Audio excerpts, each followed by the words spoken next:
So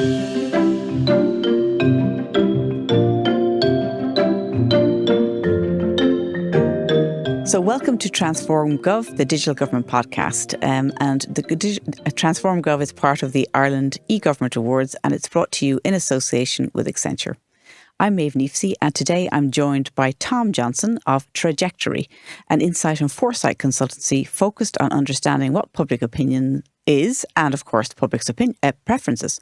So, Tom, you're very welcome to Transform Gov. It's a pleasure to be here. Thanks for having me. Not at all.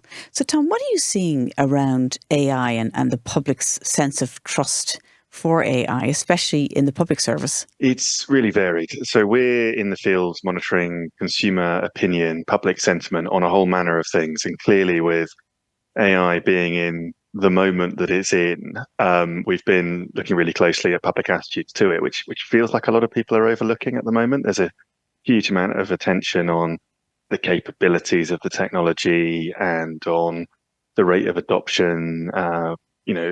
Business leaders, for example, are getting quite excited about the possible efficiencies that they can drive. But it feels like the public opinion is often overlooked. We've been monitoring awareness, understanding of AI, sentiment around AI, both in terms of private sector applications and in terms of public sector applications over the last couple of years. And we're seeing some really interesting changes. So one of the first things we're seeing, for example, is perhaps unsurprisingly, awareness of different kinds of AI technology and terminology is increasing all the time. But there are still really significant gaps. About 1 in 4 people in the UK, at least, claim never to really even have heard of AI. And there's masses of people who haven't heard of things like generative AI or predictive AI or large language models, the kinds of things that people are most likely to have come across. The other thing that we're really seeing at the moment as well is that although awareness is increasing in many ways, low in some cases, but increasing in many places, understanding isn't increasing at the same rate at all. It's one of those that the more people hear about a technology, the less they understand about it. So as organizations, both in the public sector and in the private sector, are talking more and more about AI solutions and what they're doing, it feels like the public aren't always being brought along on those conversations. Understanding is often quite a long way behind on that front. And the final thing that we're really seeing is that there's a lot of caution and in some cases kind of outright fear about AI. We track a whole load of sentiments around AI from people, whether or not people think that things are going to carry on improving over the next few years, the capabilities of the technology are going to carry on improving, through to whether or not people think it's going to make their life easier, make society fairer, and then concerns about the possible negative impacts on society, the risks of disinformation and deep fakes, and wanting to regulate AI more.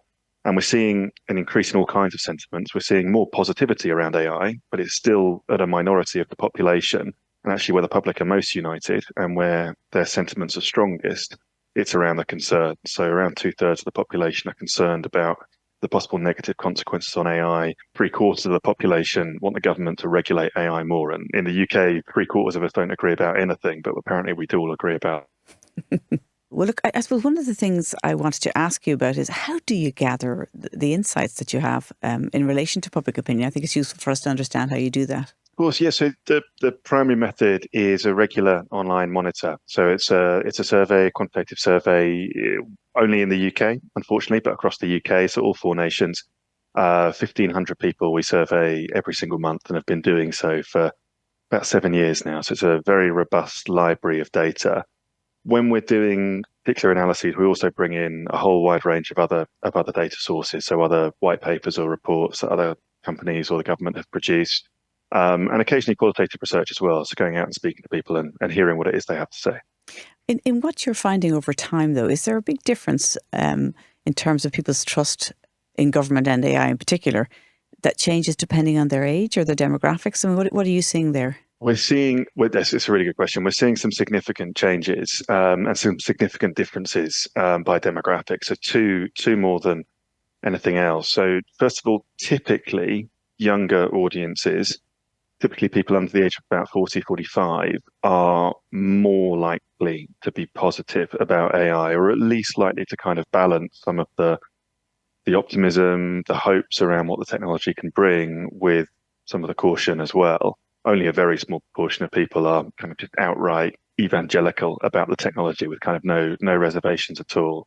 But typically we see younger people are more likely to be more positive about the technology. And it's when we get to the UK, we'd call them the baby boomer generation and the silent generation. So people kind of 50, 55 and above. It's at that point where we start to see a lot more caution and trepidation around the technology. I think there's an old Douglas Adams quote about technology, which seems to map on perfectly to that, which is this idea that anything that kind of exists in the world when you're born up until the age of about 15 is just completely ordinary and, just part of the way the world works. Then anything that's kind of created between the time when you're a teenager and when you're about 35 is new and exciting, and you can hopefully get a job in it. And then anything that is invented after you turn 35 is against the natural order of things. It appears to kind of map on, if you look at where what we've seen in AI and those age discrepancies to that. So Douglas Adams, right, once again on that front. But then the other thing that we do see demographically is a big gender divide as well. So men typically are much more positive about the likely impact of AI in society than women are. And it's really interesting, actually, because some of the men are just as likely as women to share some of the concerns. So around, for example, disinformation and deep fakes, there's not much of a gender gap there, but men are just more likely to be enthusiastic about the potential positives, whereas women are a bit more cautious. And what is it that people are cautious about? What are they frightened about when they think of AI? I think they're worried that it might be unregulated. I think what they're looking for is some measure of control over the capabilities of the technology. I think people can see what it can do, and there are obviously risks and harms there. So whether that's biases in the data or it being turned to more nefarious purposes. So that's definitely part of it. And as I said earlier, there's a real clamour, it seems, in the UK, around the world as well. The EU has made significant strides in this for stronger regulation of how AI is used and developed. In terms of people's concerns, there is a drive or desire that there be some sort of regulations put in place. Is that what you're seeing coming through? Absolutely. Yeah, it seems to be the one thing that everyone kind of agrees on. We want to see more regulation of AI. I think it's one of the things people are concerned about is this idea that this incredible technology, which I think people recognize, could touch every aspect of our lives, every corner of society, will develop without any kind of control. And so I think that is a concern that people have. I think that's where we see a discrepancy. Sometimes some groups sort of think that the technology will help make society fairer on its own. Other people are a lot more cautious about this.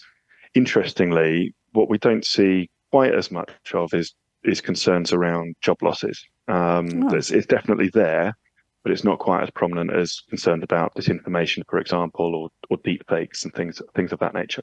So you have an existential crisis, right, where people are worried that the world is going to be taken over, but they don't worry about their job being lost. Well, I guess if the world's getting taken over by AI, the kind of job is the least of your worries, maybe. Maybe that's what it is. But look, a lot of people don't even realise that AI is already in their lives, right? And do you think is that coming through on what you're getting back through your research? Absolutely. There's two things that we test in our research. One is a series of scenarios in which either a human will currently make the decision, but in theory, a decision could be made by AI. And these are all sorts of things, from things that employers might be doing in terms of, kind of deciding who gets invited to an interview, things that might be happening in public services, such as, how you move people through A&E, whether or not somebody is guilty in a criminal case. And in all of those cases, the majority of people would much rather humans remain sort of ultimate decision maker. There's very limited appetite for AI to kind of play a strong role in determining those things. And we're not really seeing that change at all. However, when we then ask about the kinds of things that organizations, public sector or private sector, might think about doing to improve or change service delivery, this is where we see a much stronger reception for AI to things like travel companies, for example, using AI to help plan more bespoke, more personalized itineraries for people, or call centers, for example, using AI to help direct people to the right department when they're phoning.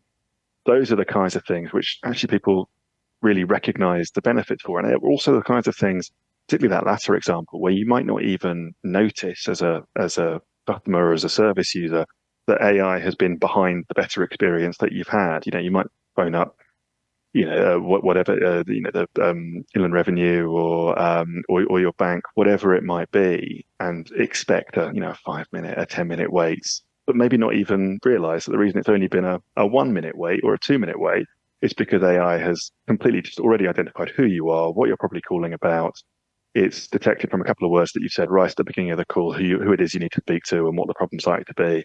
And all of those are things that service providers and private sector organizations can do to improve the experience. But the customer might not even know that AI was behind that improvement. The hidden AI. Well, look, that's a perfect time for us to take a very quick break because I need to say a big thank you to our sponsor. So give me 2 seconds and we'll be back with Tom.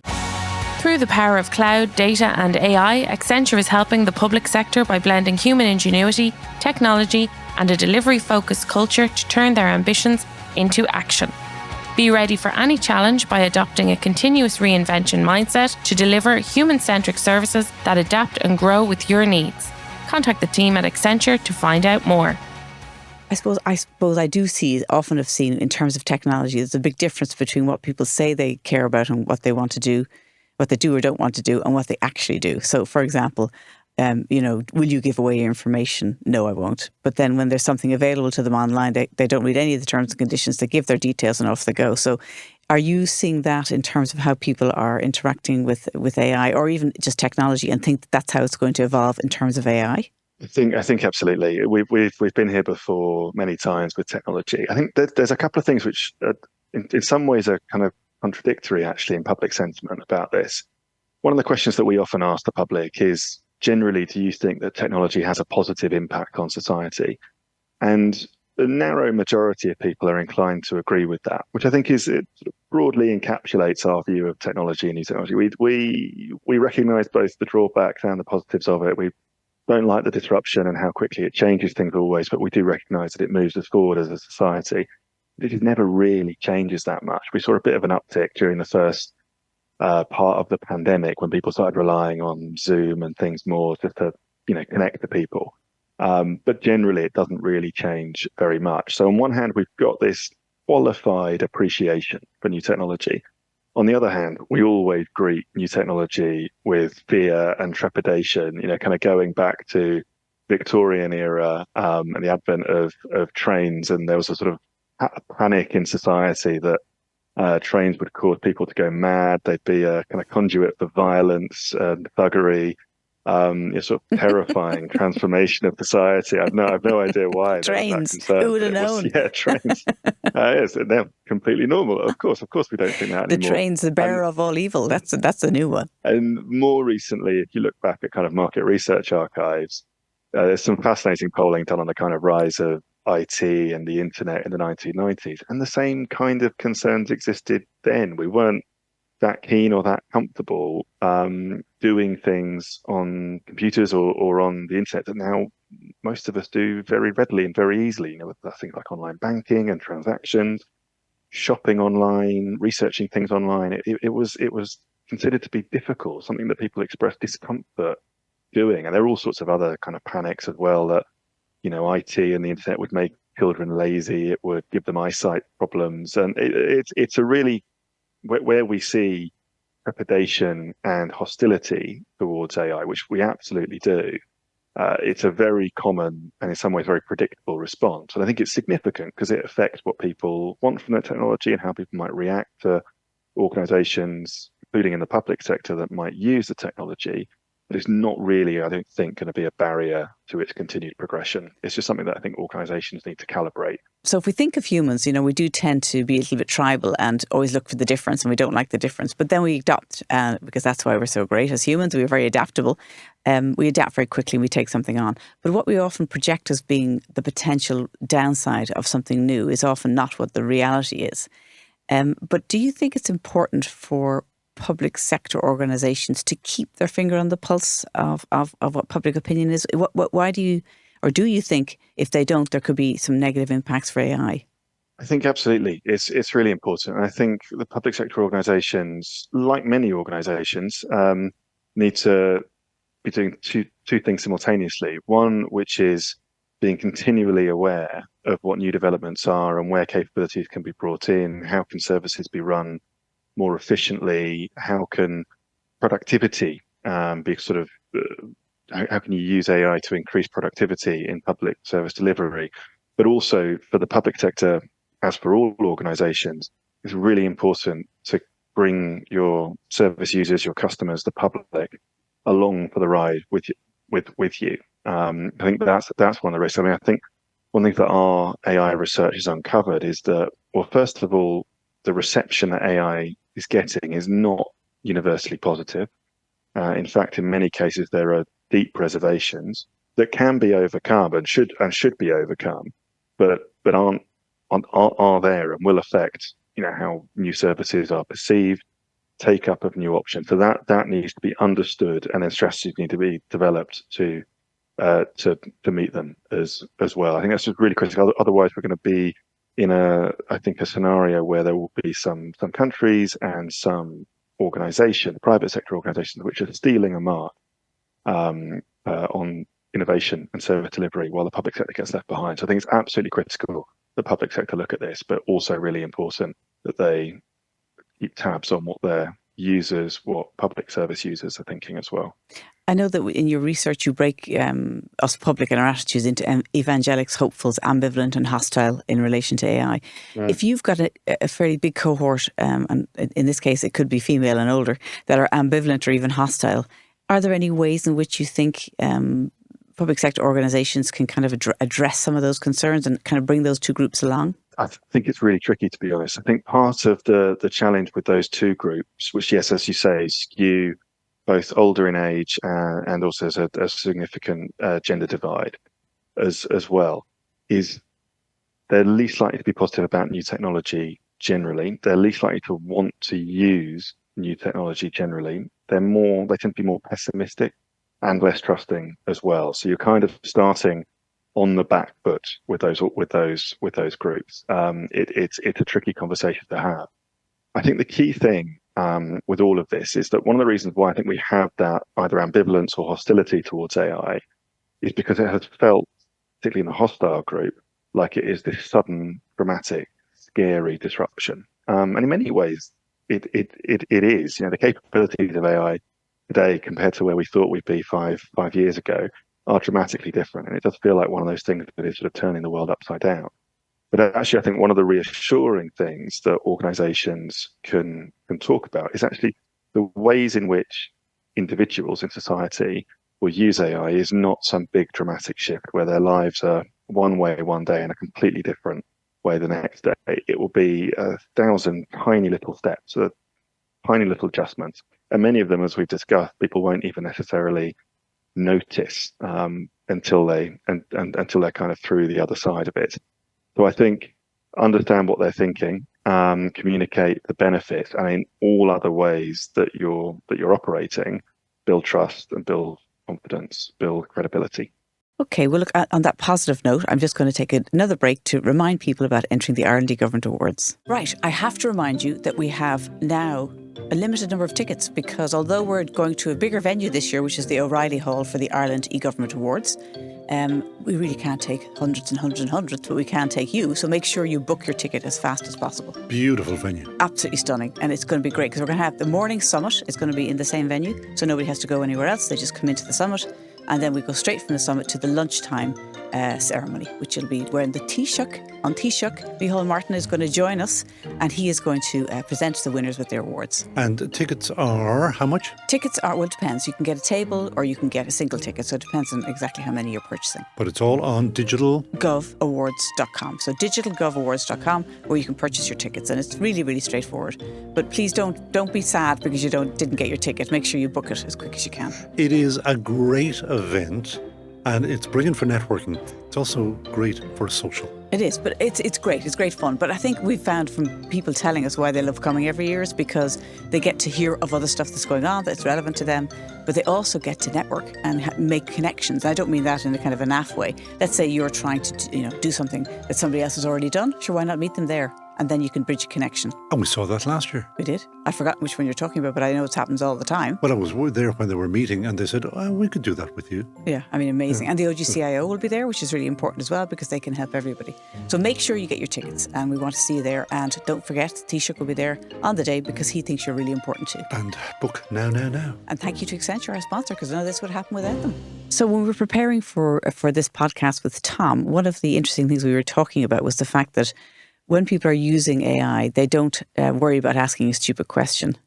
So I was interested, Tom, if you have any information about how people feel about the role of AI in education. That's a really interesting one. I mean, clearly it's one of the areas in which people are going to be concerned about the potential impact. So there's already some concern about the impact that AI can have on, for example, how we grade students at all levels.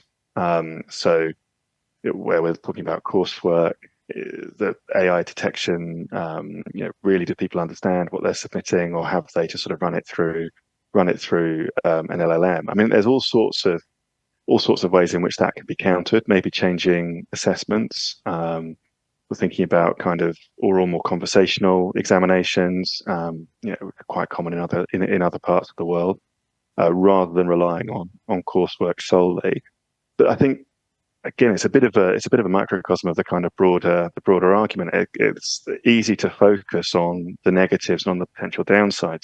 One of the things that AI will do, as indeed a huge amount of other technologies have done, is increase our access to information, increase our understanding, help us make sense of problems. And that's true in an educational context as it's true in any other kind of context. The ability to access courses, to decode problems, even sort of personal tutors, even to access courses that might not be offered in our local area that we might not have access to without these tools. There's as much positivity there as I think there is challenge, but again, both need to be recognised. When we were preparing for the podcast, you and I went to kind of straight off into optimism and the optimism gap. So we were talking about the way in the UK the sentiment is, I think, that people are feeling a little bit pessimistic about the future. What are you seeing there? It's yes. So we measure optimism. That's the core thing that we measure. It's been a difficult time to measure optimism because it's been in short supply. Us doing this a few years ago, we've had one optimistic month in the last 3 years. I think one of the things that we see at a headline level, as we're sort of talking about, is a bit of a dearth of optimism. It's not really been there, but that is kind of masking what's going on beneath the surface. So we talked earlier on about this kind of generational gap in attitudes to AI, and that's indicative of a even bigger generational gap in sort of broader outlook for society. So typically we see people in their 20s, 30s, actually really quite positive about the future, positive about their finances, more trusting, enthusiastic about new technology, as we've talked about. Then we've also seen older generations and older cohorts getting increasingly pessimistic, both financially, but also about the direction of the country. So increasingly what we're talking about at sort of national level in terms of optimism is there isn't really a national level, there isn't really a national mood as we might normally expect. Really, we've got this kind of very optimistic camp, and we've got a much more pessimistic camp, and they appear only to be getting further apart at the moment. And has it always been, I'm guessing, that the younger generation are more optimistic, or have they stayed as optimistic as they always were? Or are they more optimistic, if you know what I mean? It varies. So when we started measuring optimism, it was 2018 and 2019, and the big determinant of optimism and sort of broader sentiment about the future was what was going on in the UK regarding Brexit at that time. And it was a messy time, politically very fraught. Parliament shut down at various points. It kind of looked a bit like there's going to be a better outcome for the Remain side or a better outcome for the Leave side. From sort of varied a lot from month to month. And in that period, we would see different leaders in optimism. So sometimes older generations were up a bit, sometimes younger generations were up a bit. typically we tend to see in most measures of well-being and life satisfaction, happiness, younger people be a bit more positive. Um, but what we're seeing at the moment is something that kind of blows that out of the water. Younger people have been consistently more positive for several years now. And yeah, as I say, the gap between where they are and then where kind of older generations are is it's more of a chasm than a gap, to be honest. Oh, so it sounds to me like we're in a society where there's a fairly large cohort of people that tend to be slightly older that are resistant and worried about AI and technology in general, and yet they're using it probably, or rather, they're benefiting from it quite frequently in terms of the services they're getting, speed up of kind of customer service, or being directed to the right person, or getting a quicker answer, but they're just not aware of it. And then there's the other side, which is perhaps a younger cohort and maybe male, that's really excited about AI and is very happy to accept it. Would that be fair? That's absolutely what we see. Yeah, no, it is you mentioned earlier that we have a kind of evangelical cohort when it comes to AI, and they're very, very small. It's only about 9% of the population, but they are incredibly enthusiastic. They skew much younger, as we might expect, and are heavily male as well in terms of their demographic makeup. The hopefuls and the ambivalents, who are kind of our more neutral segments, there's a bit more of an even split than that hostile group that we've talked about, which is a really significant chunk of the population. Yeah, skew a bit older and are more likely to be female as well.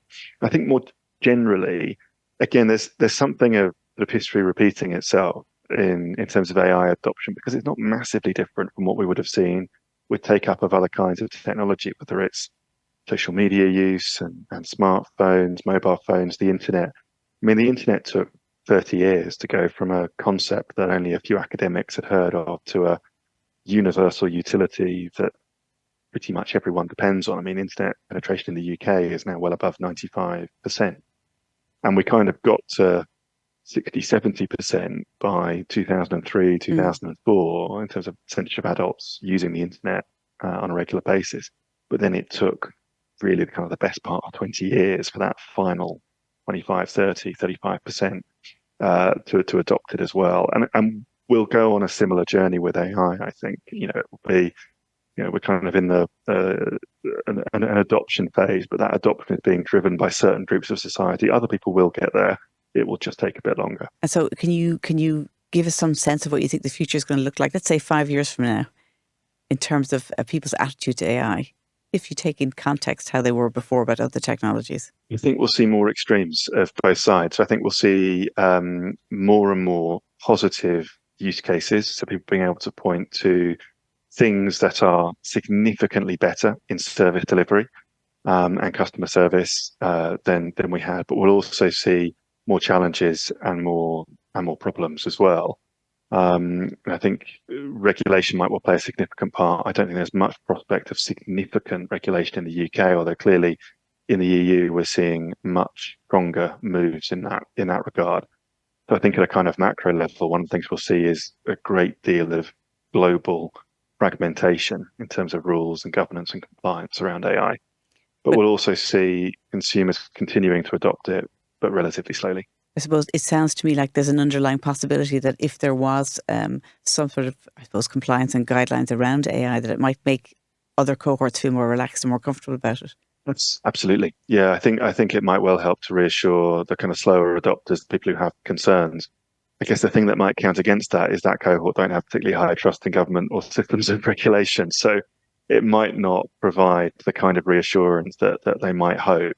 But yeah, it's hard to ignore where that kind of clamour is for regulation at the moment. It's the strongest indicator, the strongest sentiment that the public have around AI at the moment, in the UK at least. Okay, so trust is it's so a kernel, isn't it, to government and its ability to be successful. So where are trust levels for government in the UK at the moment? Trust is very low. And we hear a lot, particularly since the change of government last year, about the need to restore trust in politics. It's imperative that trust gets back to previous levels. But I think that sometimes mistakes the fact that we've never really had high levels of trust, at least as far back as we can measure it. In the UK, it's a long-running survey by Ipsos Murray looks at trust in professions. At no point in the last 40 years have more than 20% of the public trusted politicians to tell them the truth. So on one hand, we're kind of pining for something that never really seemed to exist. We've never really trusted politicians. Things have dropped a bit in recent years, but they've dropped from one very low level to another even lower level. So I think that's really difficult. Trust is very low. I think what we're also seeing, though, is trust in some other channels. So trust in some media channels, trust in some individuals, and trust generally in one another. How much can you generally trust other people, to tell you the truth? Those things are holding up. It's trust in figures of authority, trust in politicians that is low and is just very consistently low, isn't ever really going to recover, I don't think. And what about, do you segregate out trust in public sector rather than in government? Because I think they're very different bodies, aren't they, in terms of public opinion? We don't actually. No, sorry. Okay, well, that's our advice from the end of the podcast today, is to say, let's find out what the people feel about the public sector, because I suspect it might be more trustworthy. But look, thank you so much. That's been really insightful to hear what you're seeing going on and to find out what public opinion is around digitisation and AI. And hopefully if there's more news that you want to share with us, you might come back another time. So thank you so much, Tom, for joining us on Transform Gov. It's been a pleasure. Thanks so much for inviting me on. It's been a really interesting chat. And yeah, hope to chat again in the future. Okay, so now my time to say thank you to the team here in the studio. So Peter Rice, studio manager, thank you so much. Video editor Neil Horner, sound engineer and videographer Lee Brennan. And thanks as always to South Dublin Podcast Studios.